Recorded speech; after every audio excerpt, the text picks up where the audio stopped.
Last time, we watched a government raise its own radiation limits, so the sick could be called healthy. We watched doctors forbidden from writing the truth in their own patients' files. We watched contaminated food deliberately mixed into a national food supply, while private citizens who tried to warn parents were silenced. And we watched 600,000 men sent into a radioactive exclusion zone to clean up a disaster their government created and then abandoned when the cameras went away. But the Soviet Union still had one more problem. The reactor. Reactor number 4 was still there, still burning, still releasing radiation into the atmosphere, still sitting exposed in the middle of Europe. Something had to be built over it. Something that would contain it. Something that would seal it. Something that the world could see and believe was permanent. They called it sarcophagus, a word that comes from the Greek, meaning flesh eater. This is declassified. To understand what the sarcophagus actually was, you first need to understand what was left inside reactor number 4. When the reactor exploded, approximately 96% of the nuclear fuel remained inside the building, not in a controlled form, not in a contained form, melted, scattered, mixed with concrete, sand, and metal, into substances that had never existed before in human history.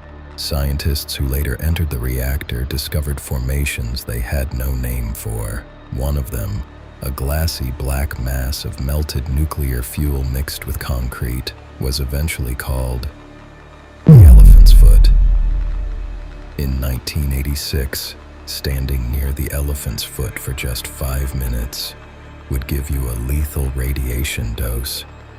Standing next to it for 2 minutes would cause your cells to begin dying. This was what was sitting inside the destroyed reactor building. This was what needed to be contained, and the Soviet government gave the engineers 206 days to build something around it. Not 206 years, not 206 months, 206 days. And before I tell you how they built it, I need to tell you about the problem that made this construction unlike anything ever attempted in human history, because the engineers didn't just have a deadline, they had a countdown. Every single worker on that site was running out of time from the moment they arrived. Construction began in June 1986, just weeks after the explosion. The engineers faced a problem that had no solution in any textbook. No blueprint existed for this. No safety standard covered it. No previous project had ever attempted anything remotely like it. They had to build a structure over an active nuclear disaster, using workers who could only spend a few minutes at a time on site before their radiation exposure limit was reached. Think about what that means in practical terms. A crane operator working near the reactor might have 3 minutes before he had to be replaced. A welder connecting structural beams above the reactor core might have 4 minutes. Every shift, every day, for 206 days.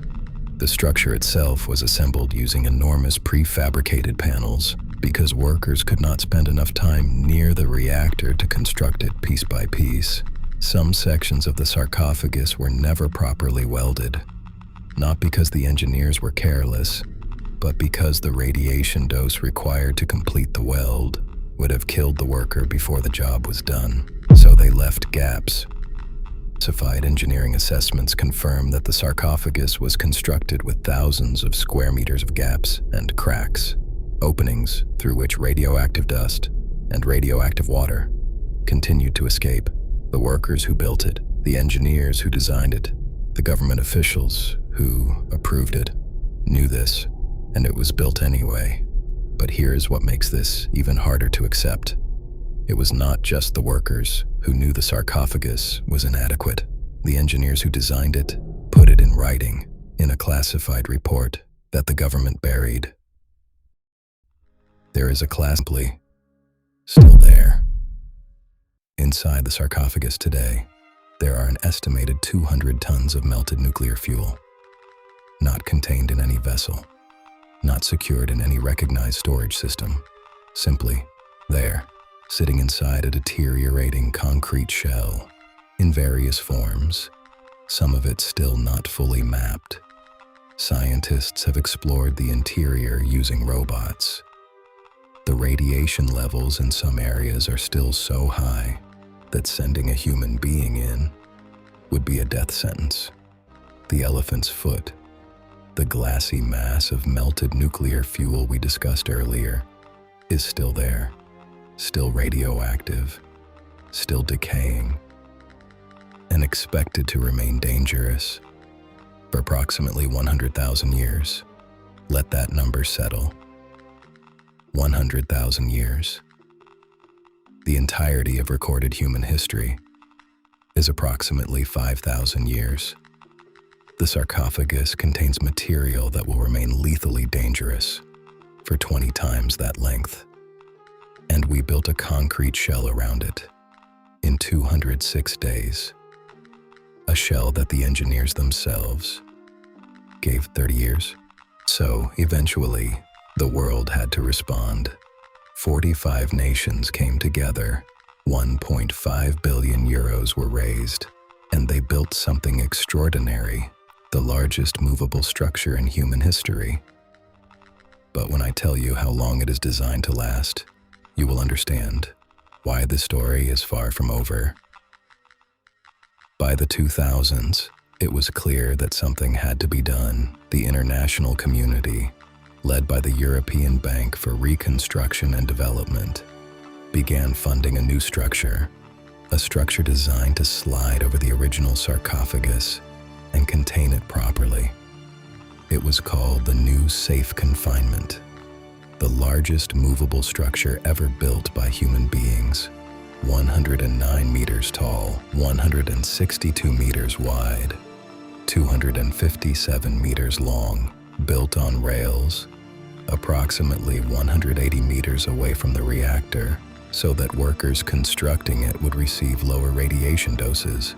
Then, in November 2016, 30 years after the explosion, it was slowly slid into position over the original sarcophagus. The operation took approximately 2 weeks. It cost 1.5 billion euros. It was funded by 45 nations, and it is designed to last 100 years, after which the material inside will still have 99,900 years left of its lethal lifespan. No one has a plan for that. The engineers who built it wrote in classified documents that it was not. The new safe confinement was presented as a permanent answer. In engineering terms, 100 years is not permanent. What Chernobyl teaches us is not just about nuclear power. It is not just about Soviet secrecy. It is about what happens when human beings create something that outlasts their ability to control it. The reactor that exploded on the 26th of April 1986 is still there, still dangerous, still waiting. In the next episode, we go beyond Chernobyl itself, because what happened in reactor number 4 did not stay in Chernobyl.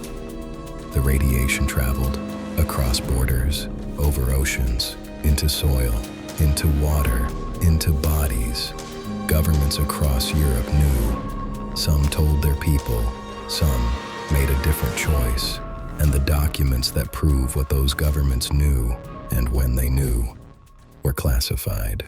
This is Declassified.